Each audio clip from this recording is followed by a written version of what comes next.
Welcome back to Genetics in the Paddock.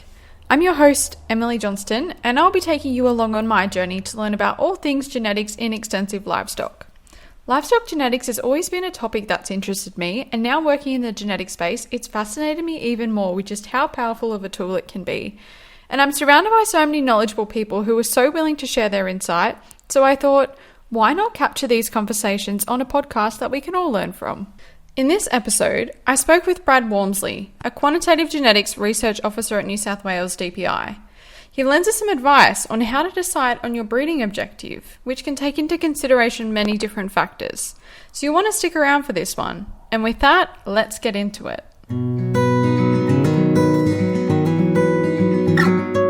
Thanks so much for giving up a bit of your time today, Brad. It's great to have you here on the podcast.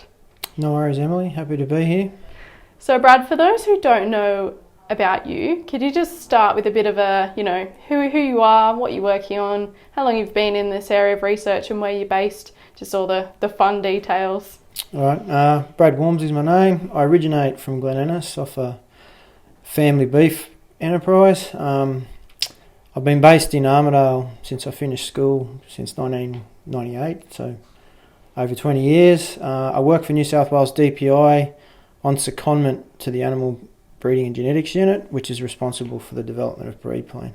My role in AGBU is I look after the breeding objective software called Breed Object, and I also am the co-scientific investigator for the Southern Multibreed Project, along with Kath Donahue, who's a New South Wales employee based out at Trangie. It sounds like you've got a lot on your plate, Brad. It sounds like you definitely kept busy with all the stuff happening out at AGBU. But the biggest reason I wanted to get you on the podcast today is I've heard you're a bit of a guru about the whole breeding objective stuff. So I just wanted to talk to you and get a really good understanding of breeding objectives and why we should have one, which leads me onto my first question, which is why is it important to have a breeding objective? I know David said a bit of a scene as to why we should have one, but I'd love to hear it from you as well, just to get your thoughts on why it's so important to, have a breeding objective when you're going to start using genetics or, go for that genetic gain in your breeding herd or flock. A breeding objective is critical. It's like having a business objective. If you're running a business in town, it sets your breeding goals, where you want to go to the future, and it influences all the decisions you make along the timeline of which animals to breed, which bulls to buy, how you're targeting your decisions towards your final product. So it's highly critical to have a breeding objective within your enterprise, so that you can target your objectives properly. What creates a breeding objective is both the production system you operate in, so that's where your cow herd operates, and what you're breeding your animals for. If you're breeding them for a Vila type job that can be finished within the first 12 months, or if you're targeting something like a long-fed Wagyu where it'd spend 500 days in the feedlot. So the costs that you incur and the income that you receive, whichever production system you're in, actually determines your breeding objective and the decisions you make in that breeding objective.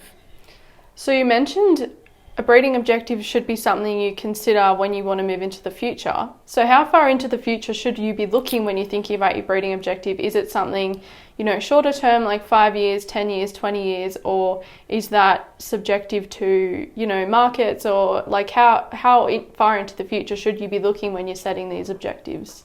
That's a little bit contingent on what your beef business is. So if you're running a system where you purchase in cows and you buy size as terminal size, so you send all the progeny for slaughter, a breeding objective probably should only have a time horizon of about 3 to 5 years, and that would be about the window that it takes for that bull's progeny to be born and run through your production system and out the end to the abattoir. If you run a self-replacing system where you breed your own females and keep them on farm, you should really be your objective should have somewhat of a long run timeline, like a 20-year timeline, because a bull's daughters can stay in the herd for up to 20 years post his purchase. So it just depends a little bit what your target is. So it also depends what your markets are too. If you're targeting something that's a well-established market that's been there for a long period of time, then it's probably safer to have a long-run breeding objective.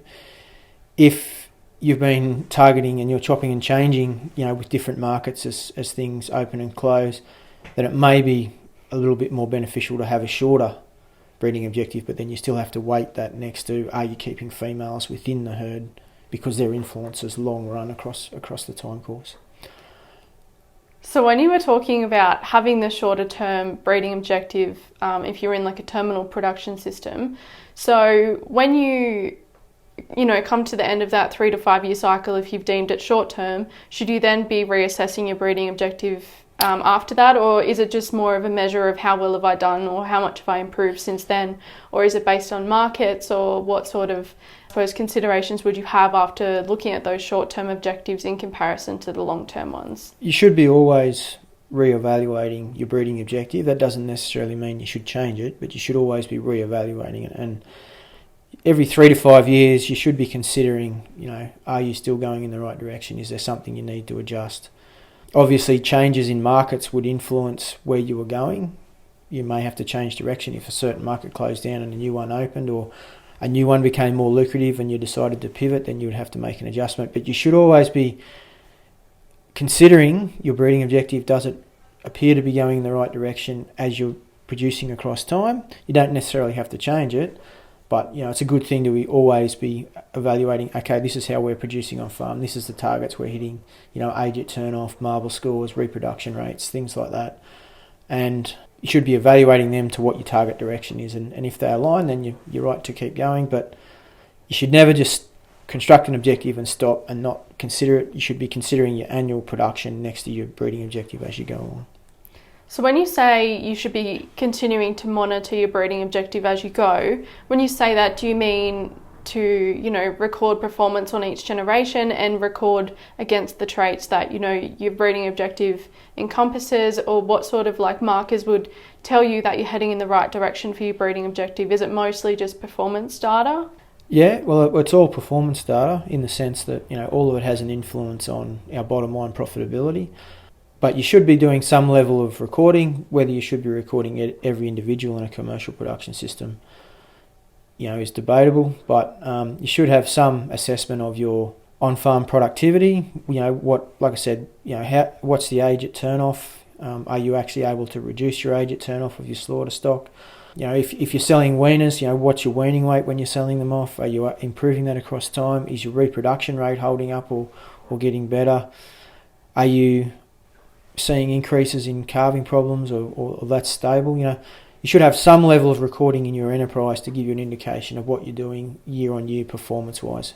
It may not necessarily be that you record the performance of every individual animal in a commercial system, but knowing what the commercial system as a whole is doing and which direction it's heading is really important, particularly for trying to formulate a breeding objective or trying to adjust a breeding objective if it's needed.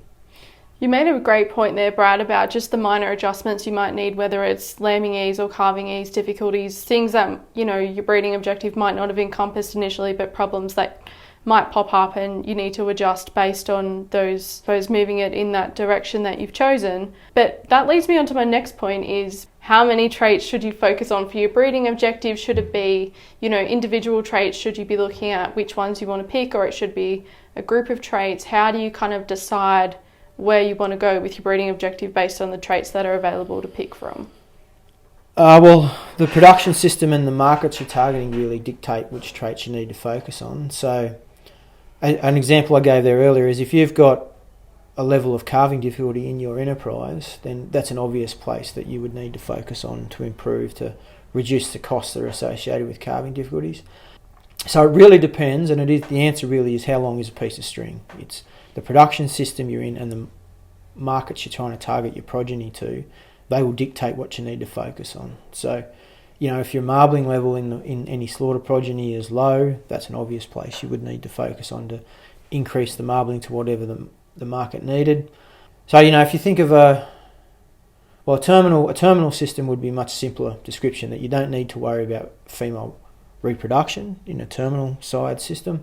You just need to worry about calving ease, the growth potential of the progeny produced, and the carcass attributes, along with things like structural assessments and temperament.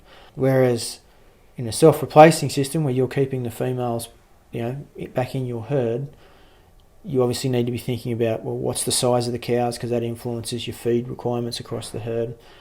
You need to be considering your reproduction rate. Is it high enough? Can you improve it? You also need to be considering the ability of that female, not just reproduction to stay in the herd, but her ability to maintain her own body composition, her own body condition score.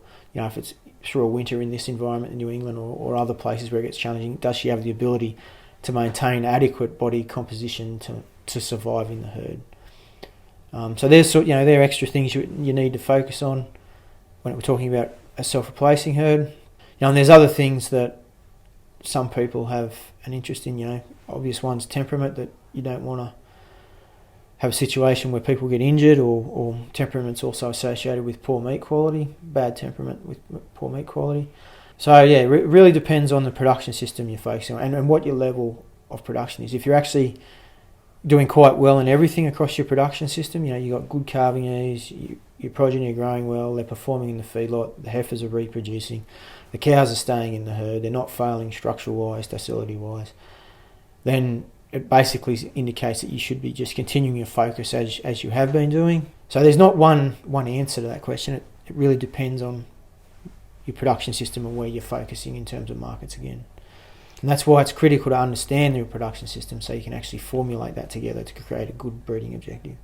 It sounds like there's a lot that goes into breeding objectives, just understanding where your herd is or your flock is currently to then be able to make those decisions. It's kind of almost like benchmarking or, understanding just a broad scheme, how everything's going and where you need to move from there. It sounds like there's a lot of decision making that goes into, formulating that really strong breeding objective that's going to help you to push you along towards those goals, whether you're seed stock or commercial. It sounds like, there's just a whole heap that goes into it. But again, there's so many traits that we can pick from. So are there kind of like an optimal amount of traits that we should be focusing on to not hinder us down the future? I mean, I suppose if we're looking at too many traits at once, it might become a bit of an issue, but too few and we might not be able to, get that genetic gain that we're looking for. So is there a kind of an optimal sweet spot or anything that we should be kind of considering when we are looking to include certain traits in our objective? Again.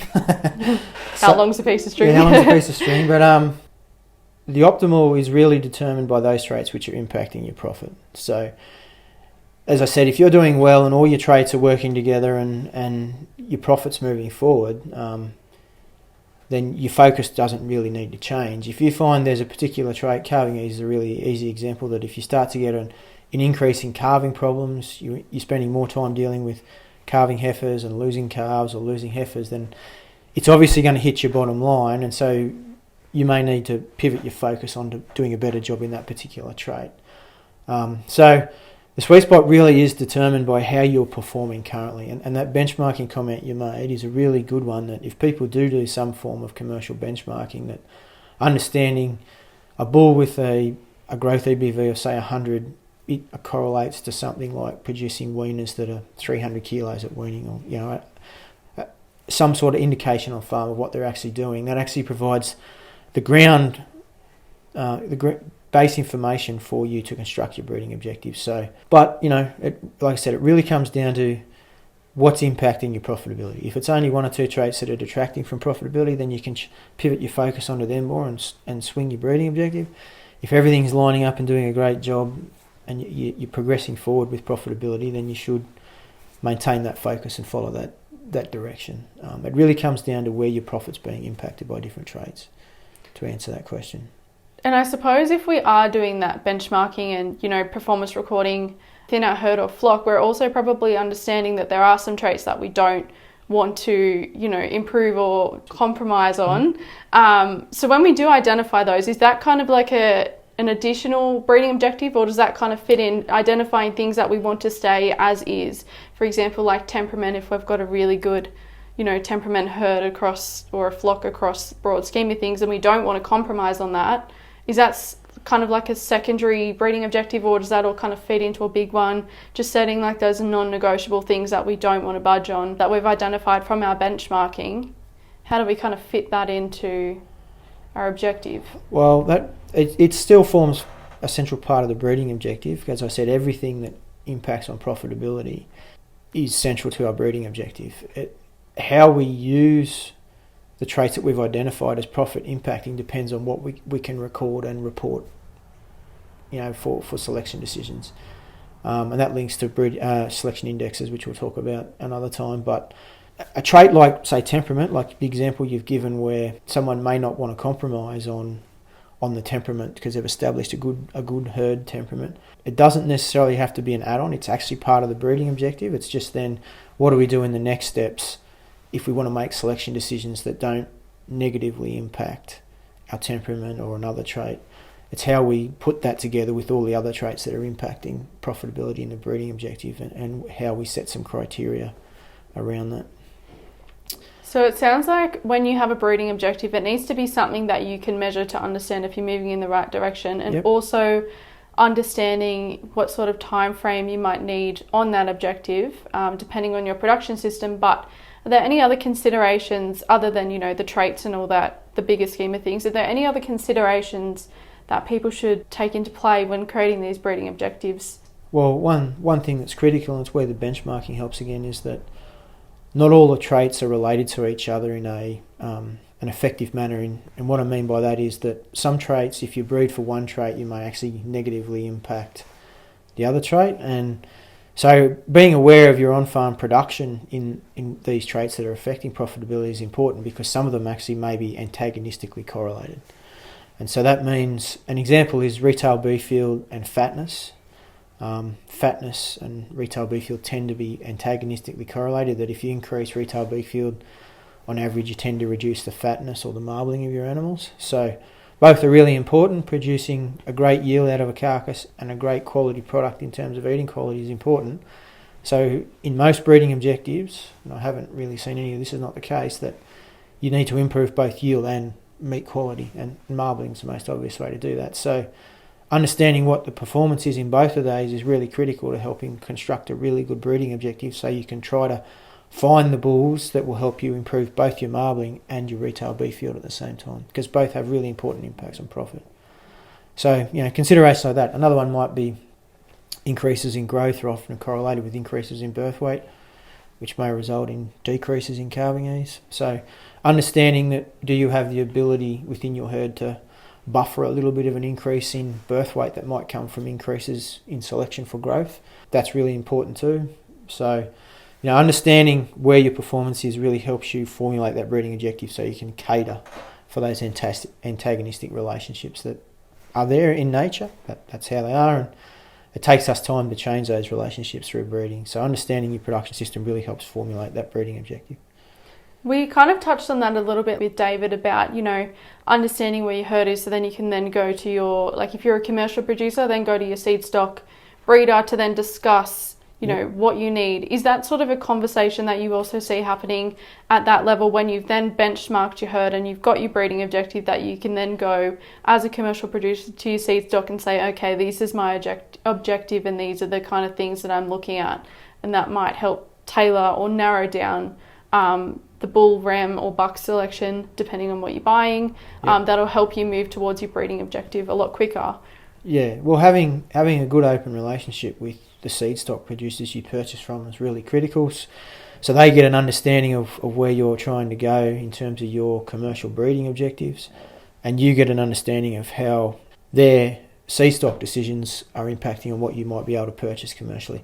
And you can actually learn things from them. They may be able to give you, some feedback or information that may help you tailor your breeding objective in some way to actually help you better meet your targets, whether it's on farm or whether it's in the market you're hitting. They may be able to provide insights that can help you. So Brad, once we've got our breeding objective outlined and we're confident this is the direction we want to go in, what are the next steps and what are the tools that we can use to help us reach those breeding objectives that we've got? Well, that's the what you've just asked there is the basic structure of how a breed plan works, is that we work on a national system to describe breeding objectives, and then from there we consider what can be recorded in the seed stock herds to allow us to effectively facilitate decisions to target that breeding objective. So we construct EBVs as part of breed plan, and how that's done is designed to fit in with what the breeding objective is across the beef industry in Australia. So what traits we can record on farm, they have to be linked to the things that are actually driving profit in our breeding objective.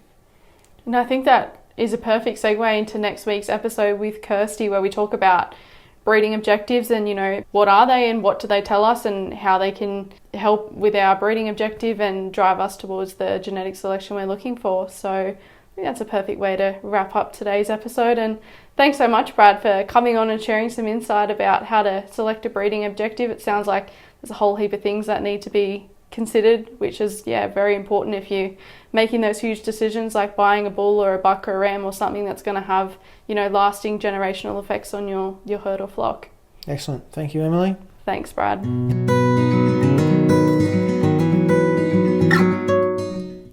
Thank you for tuning into this episode of Genetics in the Paddock with Emily, a podcast produced by the extensive livestock genetics team within New South Wales DPI. We hope you've enjoyed this deep dive into the world of genetics and its impact on livestock production. If you found this episode informative and engaging, please consider subscribing to the podcast and leaving a review. Your feedback is essential in helping me to continue to bring you valuable content on livestock genetics. If you have any questions, comments, or suggestions for future topics or guests, please don't hesitate to reach out to me on social media or through email. We love hearing from our listeners and are always eager to explore the subjects that matter most to you.